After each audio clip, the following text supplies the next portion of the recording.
Para esta lección obviamente estén preparados, pero antes de comenzar la lección, lo primero que hacemos con toda la maestra, con todos los profes, es orar. Así que cerramos nuestros ojos y oramos, ¿sí?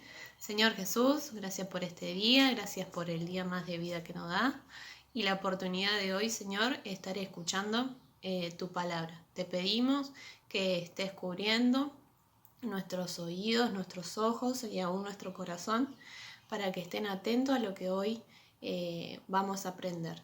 En tu nombre, Señor Jesús. Amén. Muy bien. ¿Qué hicimos recién? Orar. Muy bien. Y creo que todos deben saber qué significa orar. Los dejo un ratito.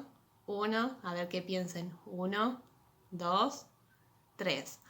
Orar es conversar o hablar con Dios. ¿Sí? Así como nosotros lo hacemos con nuestra mamá, con nuestro papá, con nuestros hermanos, con nuestro abuelo, con cualquier persona, orar es hablar con Dios.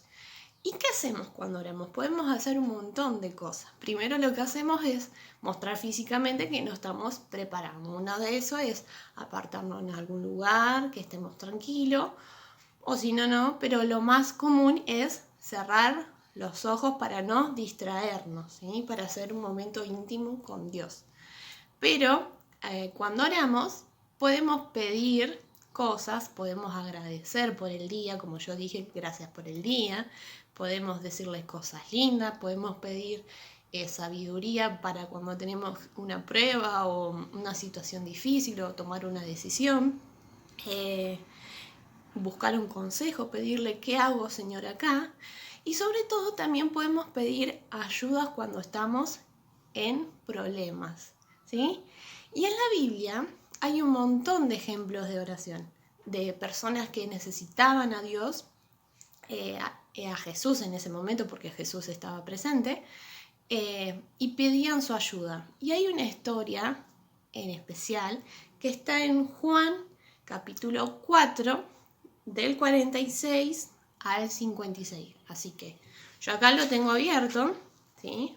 Para que sepan que está en la Biblia y ustedes tienen que buscarlo. En ese entonces Jesús pasaba sus días viajando por un montón de lugares, por ciudades, por pueblos, por un montón de lugares, predicando y haciendo milagros. Esta vez, en esta historia que le voy a contar, estaba en la ciudad de Caná. Y en esa ciudad había un hombre buscando ayuda y escuchó que Jesús estaba ahí y él sabía que él podía ayudarlo. Entonces, ¿qué hizo? Corriendo fue a buscarlo. ¿Qué le pasaba a este hombre? Este hombre era un papá que tenía a su hijo muy enfermo, casi que estaba por morirse. Por eso era la urgencia. La Biblia dice que cuando este papá encontró a Jesús, él, como ven ahí, ¿qué está haciendo? Está llorando y muy preocupado, le rogó que Jesús viniera con él y sanara a su hijo. Pero Jesús, muy tranquilo, como lo conocemos, le contestó: vuelve a casa, que tu hijo vive.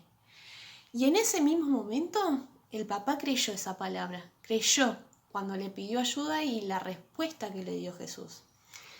Entonces, volviendo a su casa, empezó su vuelta a la casa y yo supongo que durante el camino fue orando.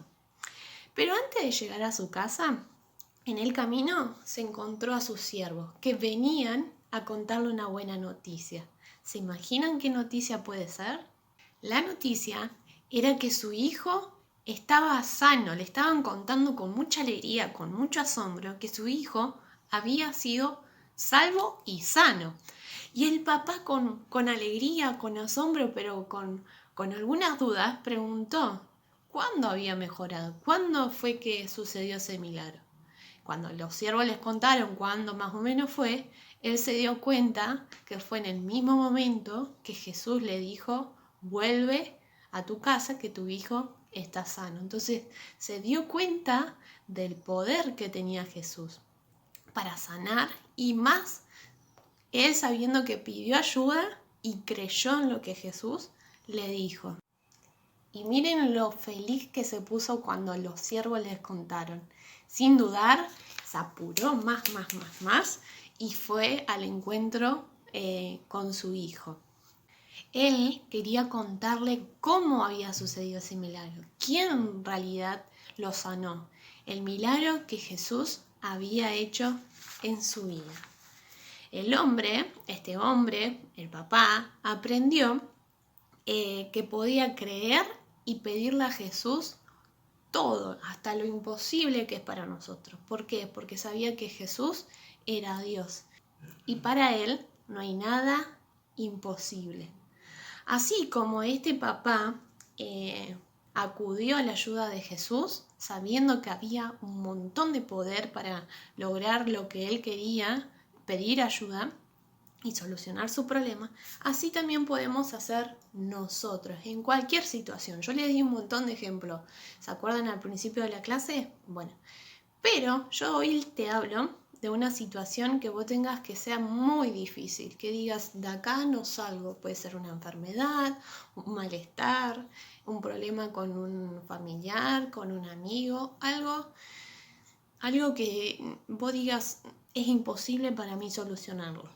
Bueno, sabemos y aprendimos en esta lección que pedir ayuda a Jesús, a Dios, es nuestra solución. Y nosotros lo podemos hacer mediante la oración. Miren estas manos, ¿qué están haciendo? ¿Sí? Por lo general, cuando oramos, ponemos las manos así, cerramos nuestros ojos y oramos. ¿Sí? Hay un versículo en la Biblia que nos recuerda lo importante que es orar. Y está en Jeremías. Vamos a buscarlo. Yo lo busco acá. ¿Sí? Jeremías 33:3. Y vamos a leer la primera parte que dice: clama a mí y yo te responderé. Qué importante es esto, ¿sí? Que dice: clama a mí y yo te responderé. El que está hablando es Jesús. Así como hizo el papá, y como yo te digo a vos, no tengas miedo y confía en que si vos en la oración pedís con fe, confías que Jesús, que Dios te va a responder, acordate de este versículo. Clama a mí y yo te responderé. Y acordate que está en Jeremías 33:3. ¿Bien? Tengo una tarea especial. Yo acá imprimí y lo pinté, pero la idea es que vos en tu casa agarres una hoja, dibujes unas manitos así como te salga. Puede ser los emoji que usamos en el celular. Pintes, hagas, y atrás en el papel, como ya acá me anoté el versículo en realidad, pero podemos escribir nuestras peticiones, ¿sí? Dar gracias por algo, si necesitamos algo, si queremos algo, si tenemos un problema, lo escribimos ahí y cada vez que vayamos a orar, lo saquemos. ¿Te animás? Bien, espero que te haya gustado, que te haya servido y bueno, nos vemos la próxima clase.